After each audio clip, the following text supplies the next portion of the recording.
On est samedi, on est le 5 juillet. Bienvenue en prenant votre café. Le taux de change, le taux de chômage aux États-Unis, on parlait de ça. Puis les États-Unis étaient en congé hier. Hein? L'Office québécoise de la langue française et le goût. La pénurie de logement, ça faute aux immigrants, ça. Hein? Ou les pas propres, comme dirait presque la ministre Duranceau. Ça n'a pas de sens. Le REM, ben, écoute, ils ont pris le monopole, puis là, ils ferment pour 6 semaines. Là, on est au Québec, c'est OK? Il faut me convaincre que c'est utile d'avoir les magasins ouverts jusqu'à 8 heures le samedi soir. Et là, on est au Québec, n'oubliez pas. La Caisse de dépôt et du placement du Québec, qui se fait prendre dans un rapport de l'ONU avec des génocides. Mais c'est pas vrai. C'est pas vrai. C'est pas le dollar canadien qui monte. C'est le dollar américain qui descend. Les droits de douane, le Vietnam dit oui, puis écoute, là, c'est même rendu que le devoir parle de la gestion de l'offre. Et des fois, pourquoi qu'il ne faut pas trop pousser le bouchon, là, on va parler de ça. Le click-through rate dans les journaux, ça va chialer bientôt. Check bien. Pierre Calpelado venait chialer contre Google, après avoir chialer contre Facebook. Et je marche souvent sur Saint-Laurent, moi, puis une place à Smoke Meat qui est très populaire. Je vais vous dire pourquoi.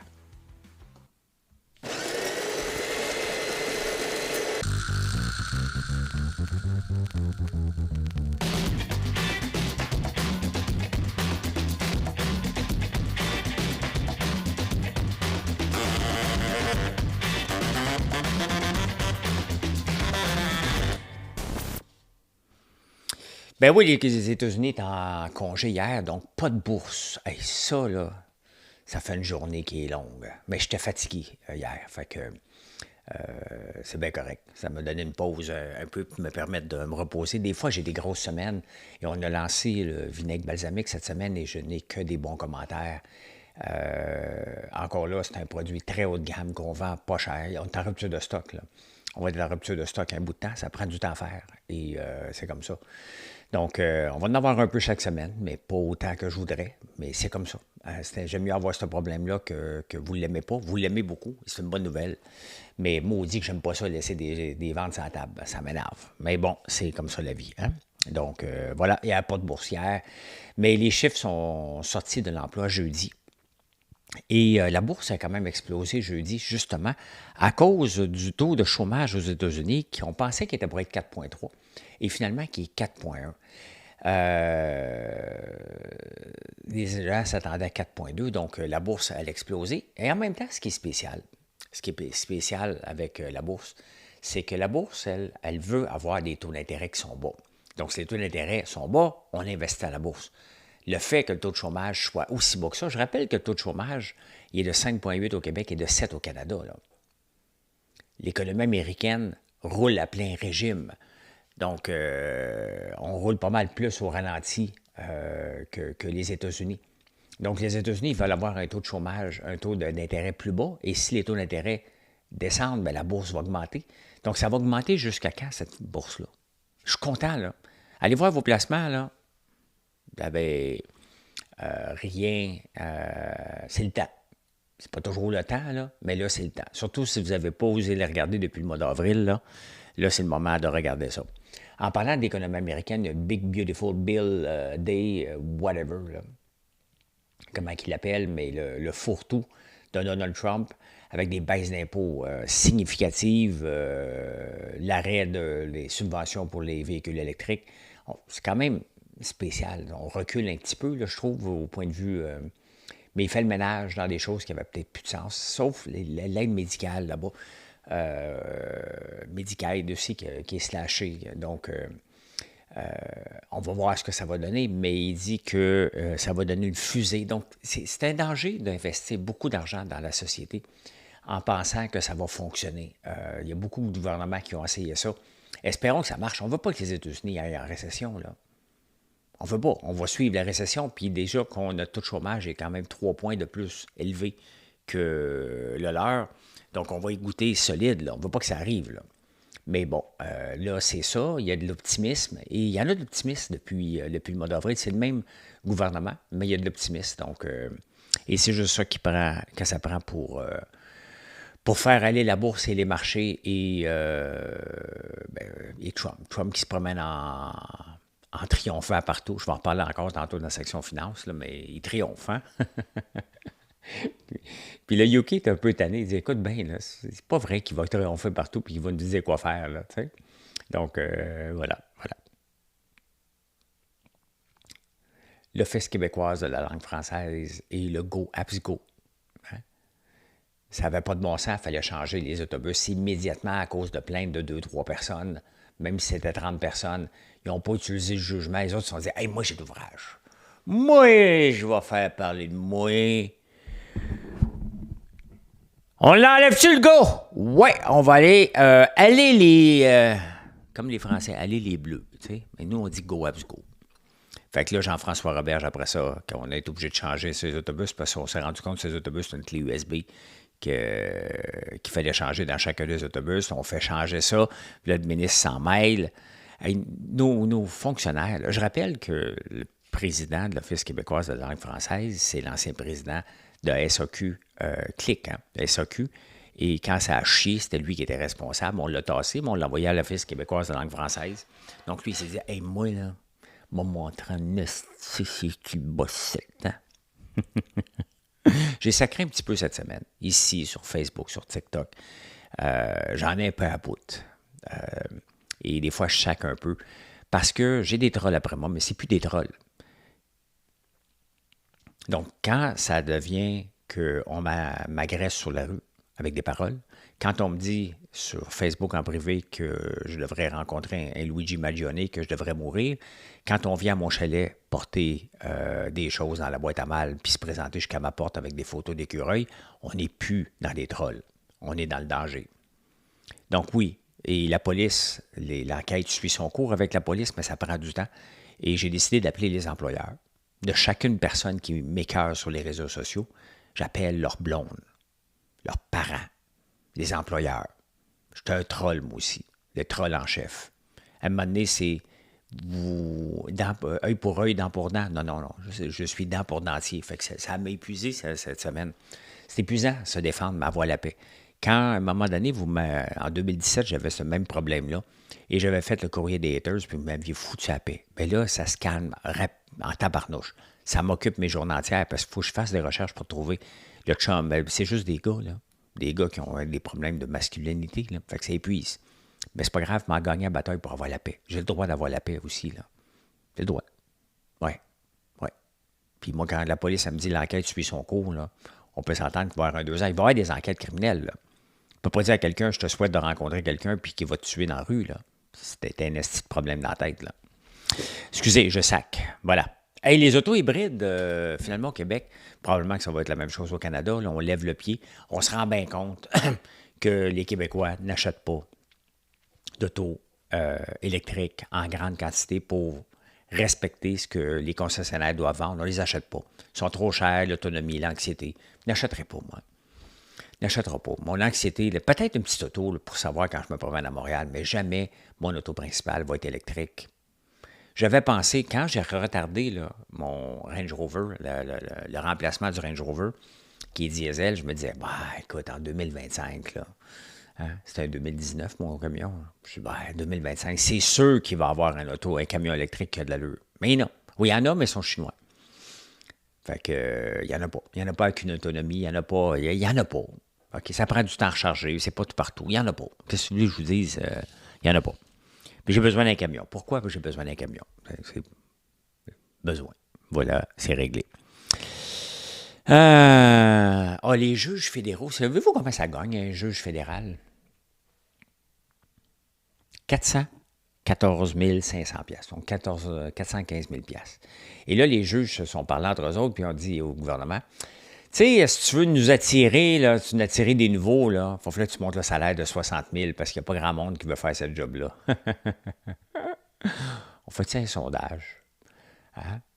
Allez dans un palais de justice, foutez le micro d'en face à n'importe quel avocat. Veux-tu devenir juge? Je pense que le taux de réponse, il va être probablement soviétique à la 100 %. Là. Je pense que tous les avocats rêvent un jour d'être juge.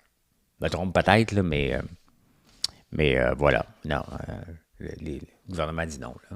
T'es bien payé. Là. Mais vous voyez, hein, les juges, quand ils affrontent, là, OK?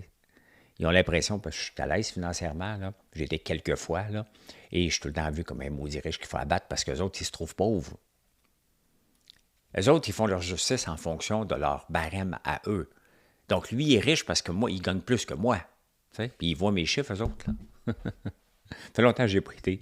Il y a de moins en moins. J'étais allé à la cour des petites créances cette semaine, là, parce que le monde me court après. Moi, ce que j'ai décidé là, maintenant, là, quand je veux faire des travaux, peu importe par qui, il y a ChatGPT qui va réviser mes contrats pour m'assurer que est-ce que j'ai bien compris. Moi, Mme Marilyn qui le relise aussi. Est-ce que j'ai bien compris? Je ne suis pas en train de me faire avoir. Parce que des fois, je suis naïf. Je fais confiance aux gens, mais les gens, les autres, ne veulent pas me faire confiance. Ils veulent me fourrer. C'est pas mal là. Je sais que c'est comme ça, là. Et je me chicane beaucoup avec des travailleurs souvent à cause de ça. Mais maintenant, ça va être by the book. Il y a un contrat, tu fais le contrat, termine le contrat, on assigne un autre contrat. Point final. Point final.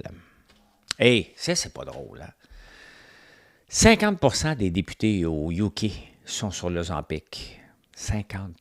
Je sais pas c'est quoi le taux ici au Canada, là, mais 50% sont sur l'Ozempic au UK.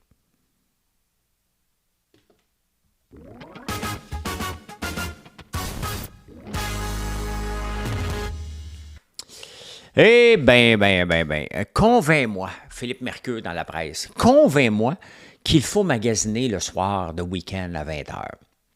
Mon petit Philippe, on va régler quelque chose, là. On n'a pas à te convaincre. OK? Il va même dire, ça risque d'enlever des gens vont aller magasiner au lieu d'aller voir un artiste le samedi soir.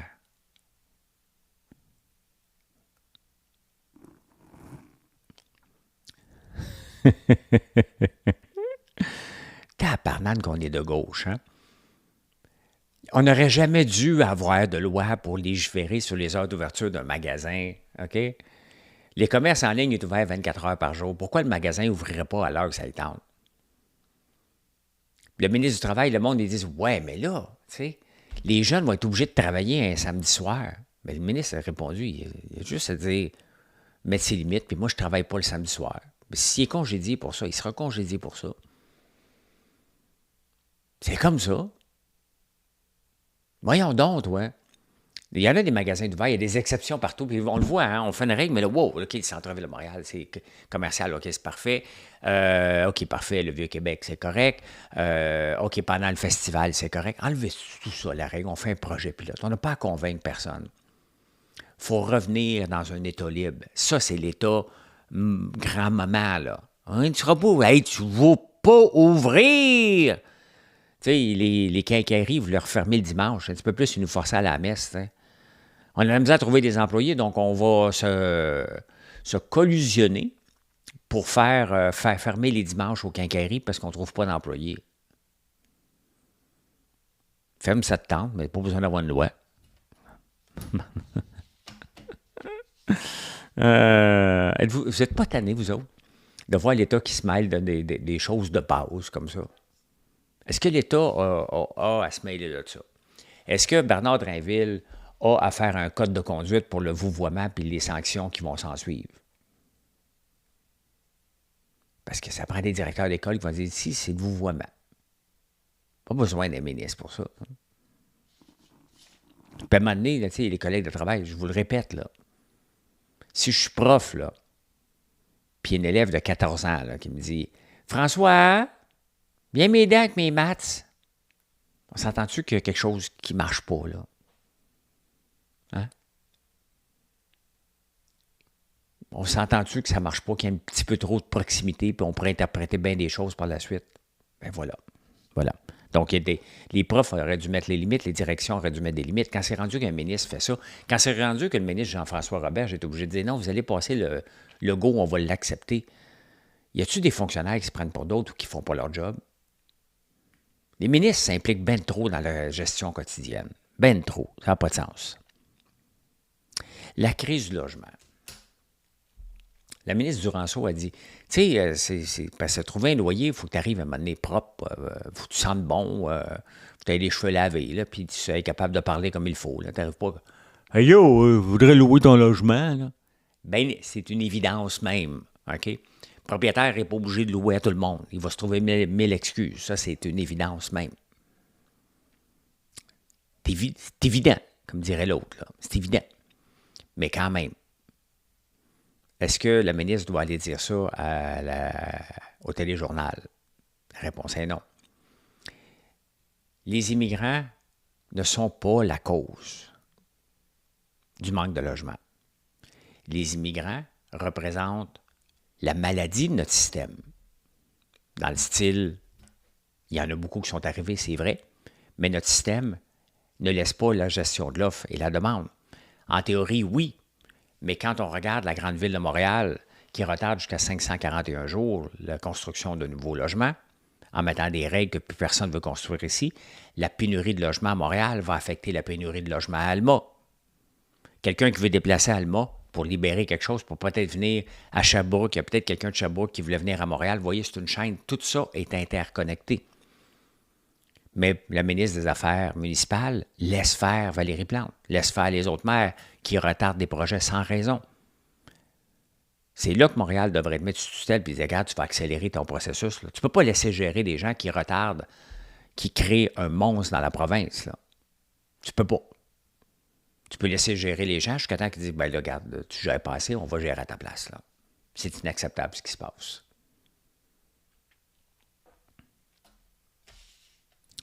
Les immigrants sont juste, c'est pas le symptôme, je cherche le mot, là, mais représentent tout ce qui va mal dans notre système de logement. Après ça, tu as un logement, tu t'en vas au tribunal du logement, tu as un tour de bras parce que tu n'as jamais raison. Dans les journaux, tu te faisais que tu étais maudit bandit à tour de bras. Vous comprenez pourquoi que... Puis en plus de ça, on a des rendements de 10-12 % à la bourse. Donc, avoir un logement avec tous les paquets de troubles, pourquoi je me casserai la tête quand sur 40 ans, parce qu'on va regarder un logement sur un building sur 20, 30, 40 ans, je vais avoir un taux de rendement de 10 % à la bourse. Avec des soubresauts, là. Tu s'entend? Mais à la fin, je risque d'avoir du 10 % Il ne me réveille pas la nuit. Il n'y a pas de problème de plomberie. Il ne me fait pas traiter comme un bandit. Quand ça va être attrayant, les hommes d'affaires, les gens d'affaires, les hommes, je suis tellement arriéré, les gens d'affaires vont investir. Ils vont dire, moi, je vais sortir des placements de la bourse, je vais me bâtir un parc immobilier. Il y en a qui le font. Ça ne m'intéresse pas pantoute. Moi, je veux la paix. Je veux la paix. Je suis à l'âge que tout ce que je veux, là, je veux la paix des trolls, je veux faire de business, je veux parler de mes produits, j'ai le goût de faire ce show-là que vous écoutez en ce moment. Je veux la paix. Le moins d'investissement nulle part. Je n'investis plus dans les dragons. Je passe tout mon temps à développer mon entreprise et j'ai beaucoup de plaisir avec ça, mais j'en ai plein les baskets aussi. Là. Donc, voilà. Et vous savez, quand le REM, le fameux train, est arrivé, ils ont interdit les autobus qui puissent rentrer sur l'île. Ils ont dit, si tu veux rentrer sur l'île, les autobus de la Rive-Sud, vous allez passer par le REM. Fini, il y a un monopole pour le REM. Un peu comme on avait fait avec Lyon Électrique. Hein. On investit beaucoup d'argent dans Lyon Électrique. On donne des subventions, on dit aux autobus, bien, si tu veux faire affaire, transporter des écoliers, il faut que tu achètes des autobus électriques. Ah, quelle compagnie québécoise qui a la seule certification? Ah, comme par hasard, c'est Lyon Électrique. Puis on est fort là-dedans de créer des passe-passe et de créer des monopoles. C'est ce qu'on a fait avec le REM. Mais là, le REM, on vient de le fermer pour 6 semaines. Pour faire des tests, ajouter des... Je ne sais pas trop quoi. S'entends-tu que c'est un autre flop de CPDQ Infra, ça? Tout ce qui s'appelle CPDQ, là, caisse de dépôt, CDPQ, on s'entend-tu que c'est un flop total? Tout le temps. Tout le temps. Je me suis trompé hier. J'ai parlé que pour les no-shows, c'était 10$ par réservation. C'est 10$ par personne. Tu appelles pour un groupe de 8, tu ne te présentes pas, bien, ta carte de crédit va être amputée de 80$. Maudit bonne affaire. Le restaurateur va perdre pareil. Puis des fois, peut-être pas. Tu sais. Des fois, les marges sont peut-être pas si élevées que ça. Fait que peut-être qu'il va gagner au change, il va vouloir avoir une coupe de no-show. Pas de personne à servir. Et il va ramasser 80$ en chemin.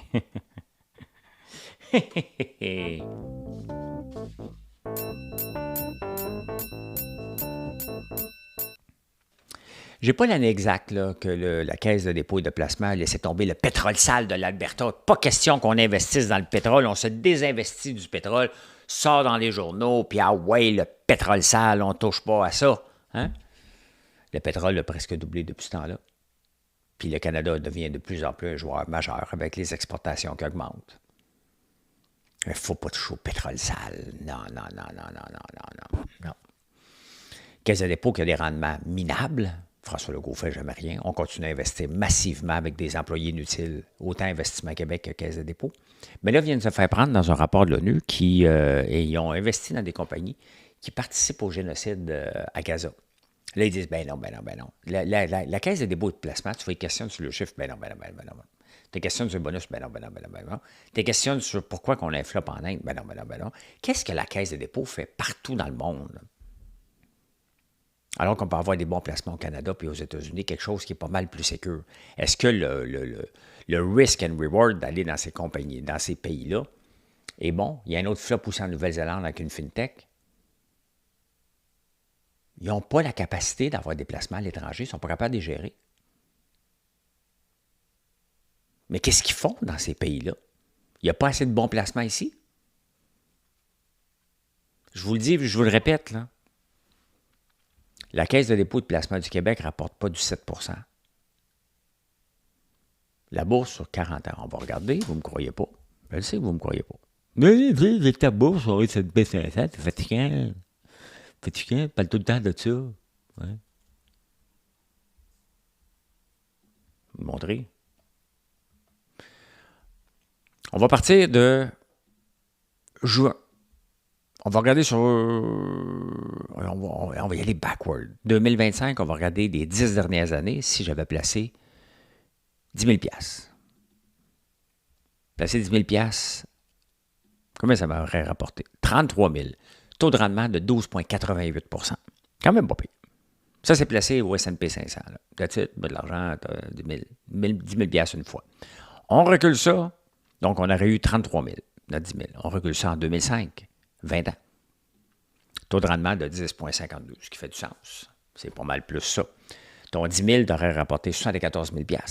On recule dessus, on s'amuse.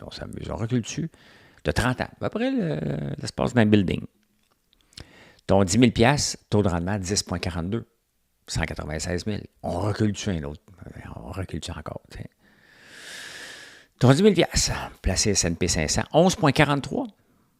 Il y a une bonne période de 85 à 95, donc 766 000 $. On continue dessus une autre fois, on est là. En 75, 2 500 000, un taux de rendement de 11,77 %. Donc, sur 50 ans, le S&P 500 t'a donné un rendement de 11,67 %. J'étais pas là, je suis là. Donc, sincèrement, là, soyons sérieux pour 5 minutes, là, avec tous les scandales puis leur façon d'investir qui est tout croche. Là. Notre fonds de retraite, est-ce qu'on aimerait mieux l'avoir placé là-dedans? Vous allez me dire non. Mais est-ce que vous voulez? Imaginez-vous, hein, entre 7 et 11 de points, 4 points de différence, combien d'argent? Combien d'argent ça aurait fait de différence? Énorme pour nos retraites. On pourrait avoir presque le double d'argent pour notre retraite. Mais non.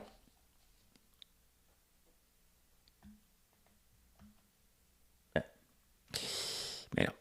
Et je vous ai parlé souvent du dollar canadien dernièrement, puis j'essaie de comprendre pourquoi il montait contre la devise américaine, parce qu'il baisse partout. Il baisse contre l'euro. Là. On mange une volée contre l'euro. Là. Mais là, je viens de comprendre en lisant les journaux. Hein. C'est pas notre dollar qui monte. Je me disais, OK, c'est l'or, on sort plus de pétrole. Quelle bonne nouvelle! Hein? Mais non, notre déficit commercial est encore négatif. Il diminue, mais il est encore négatif. Il va falloir sortir encore plus de pétrole pour qu'il soit plus élevé. Puis plus d'or, on vend plus d'or parce que le marché de l'or est très élevé. C'est le dollar américain qui descend. L'incertitude.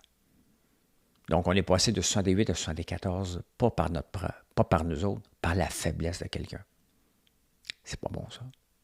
Surtout qu'on s'affaiblit par rapport aux autres devises.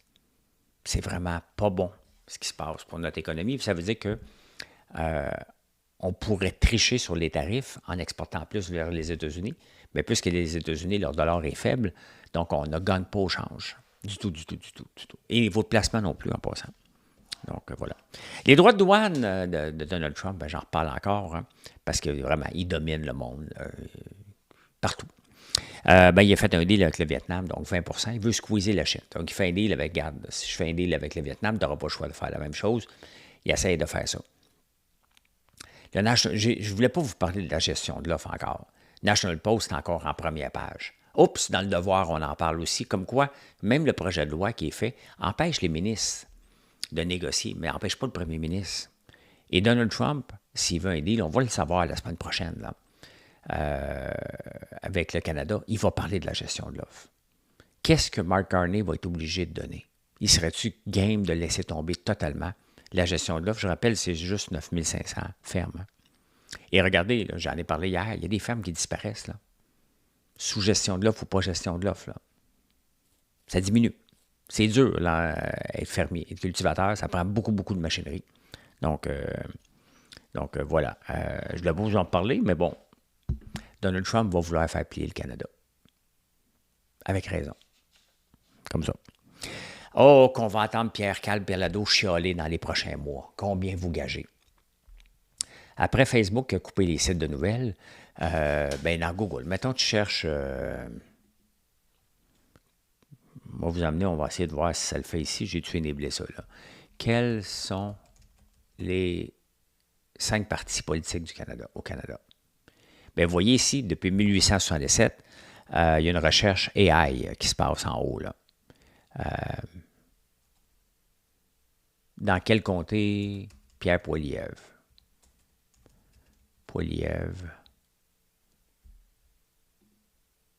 Ah, il n'y a pas tout le temps, parce que je ne suis pas connecté ici. Mais dans Google, donc, normalement, on peut voir en haut la recherche AI de plus en plus. Et moi, je l'ai énablé dans mon compte, donc là, je ne suis pas connecté, fait que je ne l'ai pas ici. Mais tout ça fait que je n'ai pas besoin d'aller cliquer. J'ai déjà la réponse.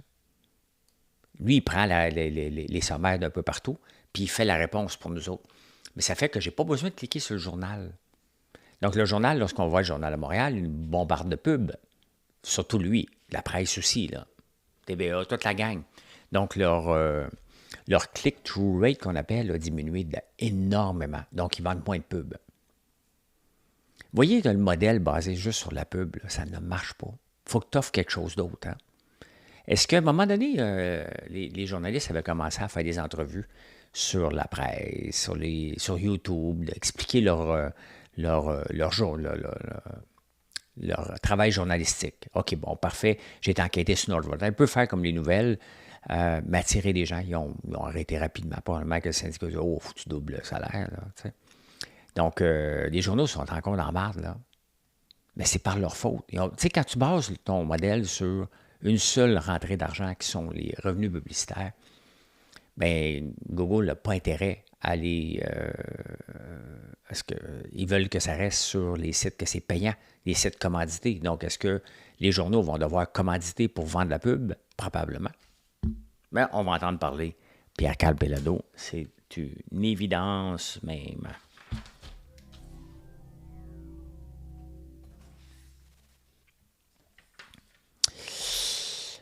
Le Montreal Smoked Meat. Et moi, je marche sur Saint-Laurent, souvent dernièrement. Et il y a toujours un line-up chez Schwartz. Tout le temps. Mais c'est pas pour rien.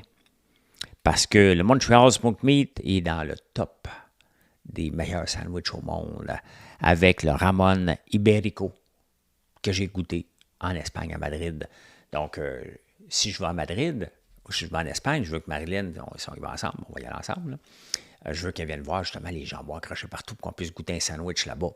Donc, c'est la même chose, les touristes qui viennent à Montréal, ben ils vont sur Saint-Laurent chez Schwartz. Il y a un grand line-up, mais là, t'es parti de la Chine, t'es parti de quelque part, tu vas faire le line-up, point final. Moi, j'y vais au mois de janvier, début janvier, 26 décembre, quand il n'y a pas personne.